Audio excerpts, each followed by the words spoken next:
One day, an old man stood up on the bus halt. He looked waiting for something. Then, he asked to a young man near him, "Excuse me, what time is the bus to Bandung?" 5 minutes later, the young man answered, "What about the bus to Semarang?" The old man asked again.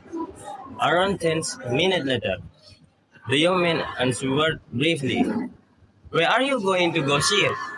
I just wanna cross the street. I am afraid they hit me." The old man answered, then walked crossing the street. Then magic umbrella. It was raining heavily.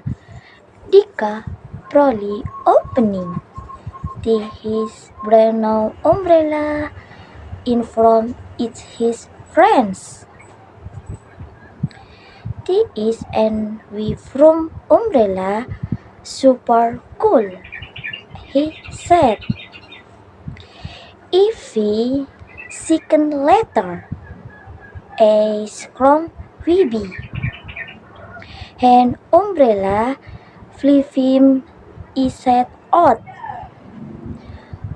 Through OTW, it's said only water from, not with from. Thank you, everyone! Thank you, Elmar! Boom!